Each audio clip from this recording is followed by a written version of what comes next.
As a fan of the Houston Texans, this past year has been a struggle to get through. With people constantly commenting on the stupidity of my front office, I've decided to see how we got to this point. Starting off in 2019 when we traded 2 first round and second round picks while giving up a cornerback and an offensive lineman all in return for tackle Laramie Tunsil. This move foreshadows the future moves that we will talk about later. This 2019 season was still successful, seeing Watson have his first very successful season. He threw for 3,852 yards on 67% completion percentage with 26 touchdowns and only 12 picks. The wildcard round playoff game against the Buffalo Bills showed an incredible display of heart from not only Watson, but the entire Houston Texans team. After being down 16-0 with 6 minutes left on the clock in the third quarter, he had one of the greatest runs in Houston Texans QB history while dragging defenders into the end zone and sparking an incredible comeback. Get hot at a time like this.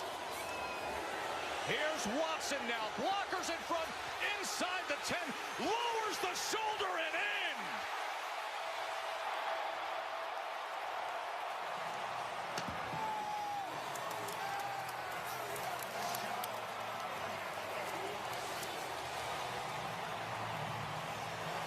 With a touchdown late in the fourth, the Texans take the lead.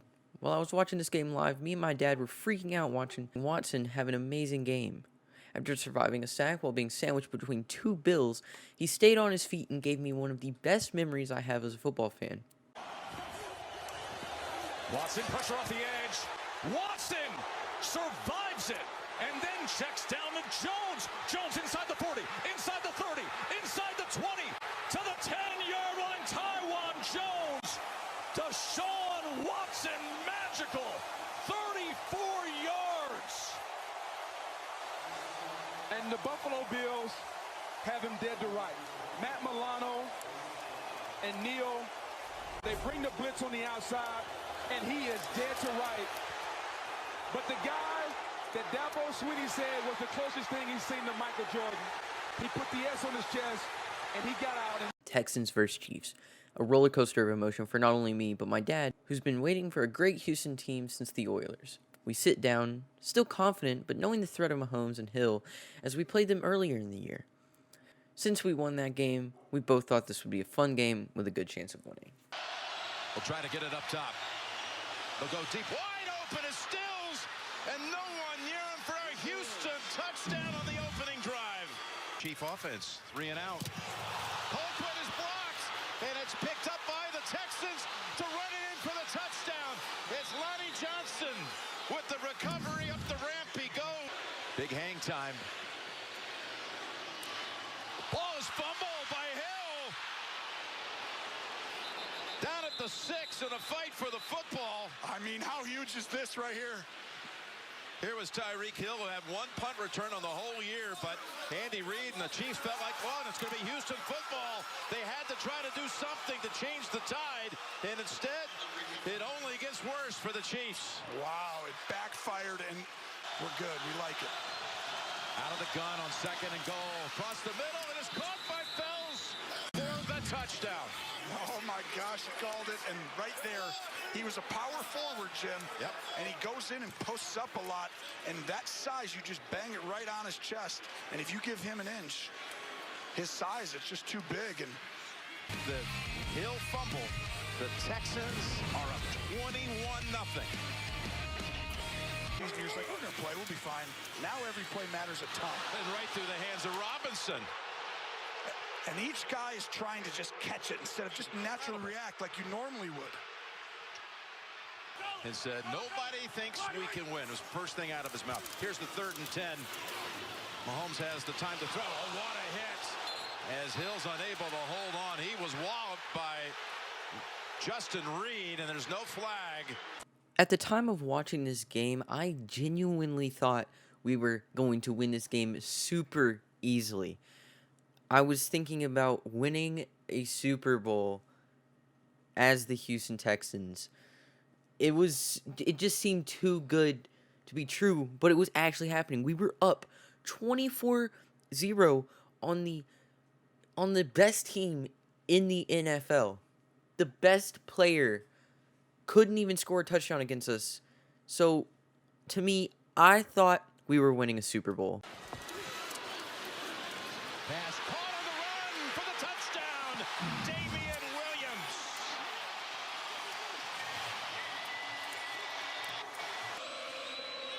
And they fake it. They snap it to Reed, and he is stopped by Sorensen. They snap it to the up back, and Reed is denied.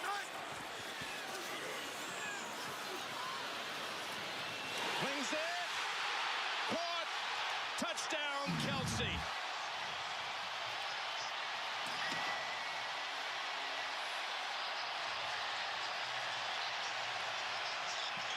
Butker, this is going to be returned by Carter. Going to take it at the goal line. Ball's out, and it's picked up in the air. It's picked up in the air and run all the way back by Darwin Thompson inside the 10. Unbelievable. How many plays you said have been wild? Add another one seconds later. Oh, my goodness. Carter brings this out, and then pop, ball comes out. The league on stopping third down. Hits third and goal.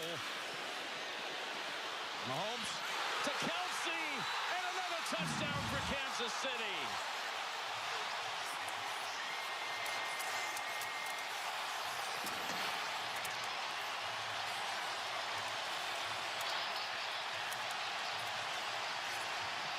Well, guess what? Houston's feeling that now, and it's going the other way. 3 touchdowns in 3 minutes and 24 seconds. On their man. Here's Mahomes' pass. Caught. Hill. Roby gets back on his feet and drags him down, but one more play before the 2-minute warning. Houston trying to bring a blitz, but it is picked up, and Mahomes has a whole world in front of him. Inside the 40 and stepping out at the Houston 33.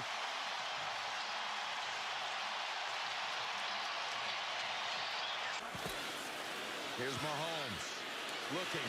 Open field for a moment. He may have been past the line of scrimmage. It's called a touchdown. I tell you, this is going to be close Chiefs territory. It's caught by Kelsey. What's even worse about all of this is that I genuinely thought that game was a win for us. And when it wasn't, when the Chiefs came back in that second quarter, I felt a genuine pain in my heart watching my team get absolutely dismantled by the MVP, who went on to win a Super Bowl, and just, it hurt. It really hurt watching what I thought was a promising team take that kind of a season and throw it all away in one quarter. To make it even worse, we trade DeAndre Hopkins a couple months later, arguably the best wide receiver in the entirety of the NFL. While trading him for and a couple of picks, we don't even get a top 100 player in the league. Later in the offseason, a couple days before the first preseason game, we re-signed the one bright spot of this franchise, Deshaun Watson. I might be the biggest Deshaun Watson fan out there, and while that may not actually be true, I was super excited when he got re-signed. The whole time I've been a serious Texans fan, he has been the QB of this team. So knowing that he is going to be locked up for these next 4 years with us, actually, well, it was 5 or 6 or something whenever he actually signed the contract, I was really happy. It made me very happy knowing that our guy was secured on the team. So after a rough off season, we come into the 2020 season seeking some kind of win. Anything. A good season. We just finished 11-5. We're excited.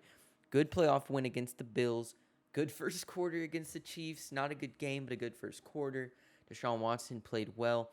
He's looking to improve on that, and we just couldn't. At the start of the season, we took a Thursday night loss to the Chiefs. It took 5 weeks for us to get our first win, and it was against the Jacksonville Jaguars. After a 30-14 win, we went into Tennessee confident Week 5 was our turning point. Oh boy, were we wrong. After an amazing and highly entertaining Week 6 loss to the division rival Titans, we thought we had a chance to at least finish 500 on the season. 2 straight losses.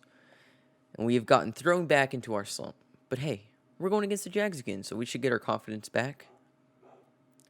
We barely won. A 2-point victory, 2-6. Week 11, we beat the Patriots, and now we move on to the Lions on Thanksgiving Day. After absolutely destroying the Lions on the national stage, we're on our first win streak. But that quickly ends. We lose out, finishing a lowly 4-12. A terrible season, not even a year after nearly beating the Chiefs in the divisional round of the playoffs. And that is how the Houston Texans fell from near greatness to one of the worst in the league in the span of 11 months.